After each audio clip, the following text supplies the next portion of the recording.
I found the book, The Kohler Method of Dog Training. And I read that book, and it made a lot of sense to me. And I could see, following that book and putting my own little tweaks to it, I can see me having a dog in the neighborhood that would protect me or do the things that I need him to do around the house, around my yard, me walking through the neighborhood. I'm gonna give my credit to that Kohler method of dog training, that book, because I unfortunately I didn't get a chance to work up under any well-known dog trainers. I had a friend that I met. He was into Schützen. His name was Akin. Very good dog trainer. But again, he was into the Schützen. And it's just a lot of the stuff that they do for the sport for Schützen, I didn't need it. You wanted something more practical. I wanted something more practical. I wanted something, like I say, the training that I seen them doing, I didn't see how it really would work for me in the streets. Well, let me ask you this, man. I be on Facebook, man, and I seen you ruffling a couple feathers. Yes, sir. I see you ruffle a couple feathers. Since there's you do family protection dogs. Yes. And what I saw you was telling people is a difference in between what people need as a family protection dog and a sports dog. Would you explain that? Yeah, man. So Joe, I'm that guy, man. I don't like the fluff. I don't like all the BS. My tolerance is low for it. It's hard for me to stand back, be quiet. You know, I've got in a lot of German Shepherd groups, and it don't be long before they kick me out. And they kick me out for the truth, because I start exposing the truth, you know, and a lot of people, they so caught up into their BS, they don't want to hear the truth, or they don't want to be open-minded about the truth. You know, if you're in a Facebook group and it's quality German Shepherds, and the administrator, he's in there talking about his quality German Shepherds, and you look at his dog and they both got floppy ears. You ain't got no quality German Shepherd, man. So it's hard for me to turn a blind ear and eye to that. And soon as you say something, and I can say it in a nice way, you know, what's quality? So when we talk about quality, let's stick with the standards of the dog first. Let's stick with the standards. And when we start sticking close to the standards, that's how we determine what quality is. You know what I'm saying? But so many people now, they want to get away from the standards. And like I say, man, I have a hard time keeping my mouth shut, because the dog world, it's so much misinformed information out there. And to the people that don't know, a lot of times when they go to a breeder, you know, they put this breeder on a pedestal, they think he knows everything, and they listening to the words of this breeder, and a lot of times they're getting misinformed, you know? Just like I say, when I was selling my dogs as pets, I wasn't intentionally doing that. I was misinformed at that time, because these ain't no pets unless you know what you're doing. Right. Now, if you knew what you was doing, you could make a hell of a pet. One of the best pets you probably could ever have. But if you didn't know what you were doing, so I was not purposely misinforming them. But now we got people that they just purposely misinform people because they want you to come in with their agenda, you know. And it's hard for me to not chime in on stuff like that, man. So a lot of times when I do, then that's when the problem comes. See, I don't mind saying something, and we can debate it and discuss it, and then we can let facts and logic determine what's bullshit and what's not. Right. You know what I'm saying? But a lot of people, they don't want to hear the truth. They just stuck with what they're doing, And if you're telling anything different than what they're doing, then they don't want you to hear it. And a lot of times, Joe, it's because you're affecting they bottom, you're affecting their money. Yeah. You know, Yeah. I mean, you know, these dogs that they selling, you know, they're selling these sport dogs as family dogs, and most time, you know, there's a lot of extensive training for those sport dogs, and that gets to be expensive, you know. Mm-hmm. And they put these off on the general public that don't know, and people invest their money, and they get a dog that's really not suitable for them at home, you know. So Right.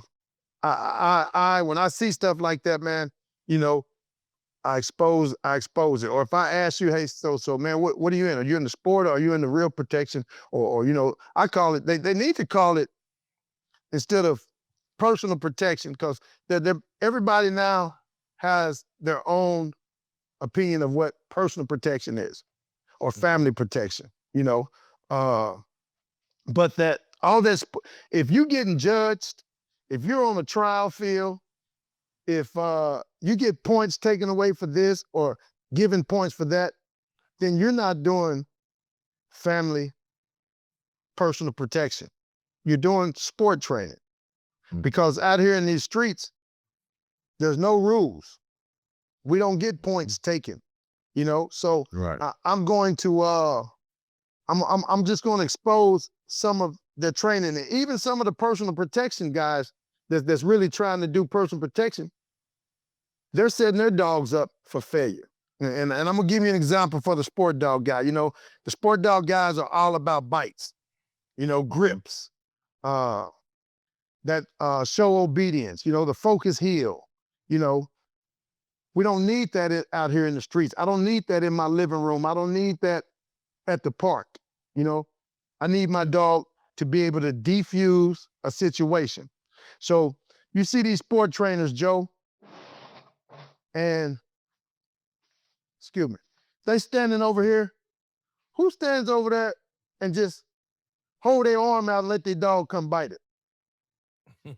Where in the neighborhood is somebody going just hold their arm out? Yeah. Yeah. Oh, where in the neighborhood is somebody gonna do that? Yeah. And then they rubbing the dog's head, huh? Yeah. So Yeah. Yeah.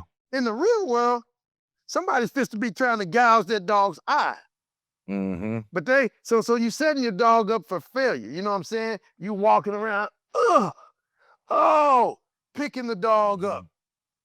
If I pick that dog up now, I'm just to try to break his spine. Oh, boys. Yeah. So you setting the dog up. You setting the dog up for failure in the real world. If I pick him up, I'm fist to grab his nuts or something. I'm just do something to get this dog off of me. Mm-hmm. So in most of that protection training or sport training, they're setting the dogs up for failure in the real world, and then they're doing that, you know, acting like they're hitting the dog.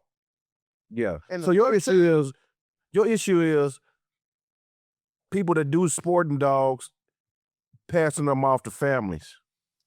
Passing them off to families as protection dogs, and just you're setting them up for failure. You know, I had a lady that come to me. This lady was she was a small lady, and she wanted a protection dog, and went and remortgaged her home, paid $16,500 for a dog, and this dog wouldn't protect this lady to save his life. The obedience wasn't no good. It wouldn't even, I got a video. If you go to my page, CT's page, and go to my playlist and look at the $16,500 protection dog, you'll see that when I tried to make a move at this dog, the dog went looking past me because he's looking for somebody in a jacket or somebody in equipment. And this lady paid $16,000 for this dog, you know? Right. So that's my thing. I'm not against sport dogs. Right. I'm not against sport training, man. There's some of your sport dogs and your sport trainers, the dogs are superb athletes, and the trainers are good trainers.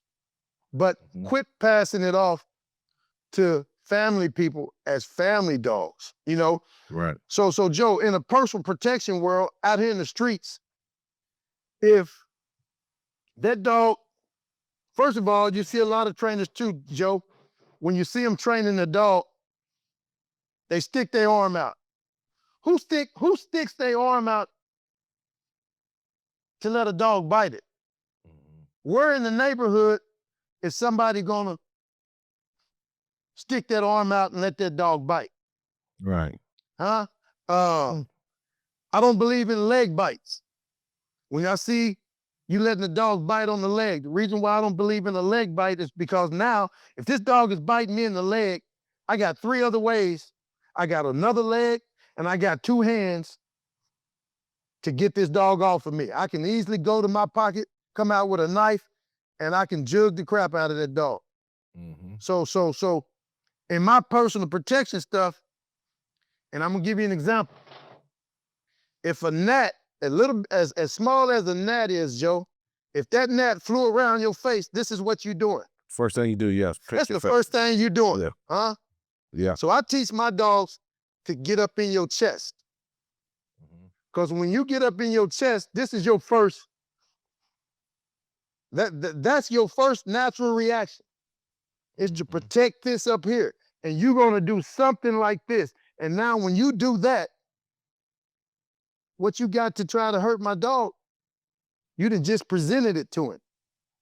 And then when my dog grab you, my dog is yanking, he's tugging you, he's pulling you off balance. You can't hardly get to my dog with that free hand because he's steady getting away from you. The sport dogs, they teach the dog to steady come into you. If I was a boxer, I stick, I move. If I just put my head up in somebody, I'm gonna get my head knocked off. So everything that the sport dogs do is setting the dog up for failure in the real world. Now, in most cases, I tell people, Joe, see, a lot of times people, when I say something, you can either take it literally or figuratively. Mm-hmm. So now, will a sport dog probably bite you in the neighborhood? Yes, he probably will. But I'm just saying, if it happens to where somebody probably fight back, and in the real life, they're either gonna be screaming for their life or they're gonna go in survival mode and try to fight back. And the moment they start trying to fight back, that's when you're probably gonna have problems with your sport dog. You know, the way I train my protection dogs, you know, when they grab you, they're trying to get away. They're not trying to let you kick them. They're not trying to let you touch them. They're getting away from you. So they're steady pulling you off balance for you. It's stopping your defense from the attack. And the misconception with protection dogs and sport dogs is, hopefully, Joe, I don't need a dog to fight no man for 15 minutes. Right. I just need him to fight long enough to make him change his mind about whatever it is he was going to do, or to give me time to go get what I need or get to safety. These sport guys, man, they so caught up into what they're doing. They think a dog need to be in there fighting for 15, 20 minutes. You know, in the real world, we don't need that. Hopefully, Joe, in the real world, my dog never get a live bite. Right. Because I want him to prevent it from happening. I don't want him to allow it to happen. You know what I'm saying? So the sport dog stuff, man, like, you know, I tell people, if my dog had to jump over a table to get to you, hell, I don't care if he touched the damn table. But in sports, if he touched the table, that's a deduction from the point. I mean, that's a deduction from your score in certain things, you know? So again, the extensive training that's needed in the sport dogs is just not needed for a regular family protection dog. And for a family to have a nice family protection dog, they don't have to spend tens of thousands of dollars. You can buy you a good puppy, a good well-bred puppy, and If you wanted to get some formal training to really know that your dog will protect you if needed, then about 5,000 to 7,500 from obedience to where you got a dog that can get somebody. That's about all a person really needs to spend. Hey guys, if you need raw dog food anywhere in the United States, be sure to visit our friends over at texastrike.com.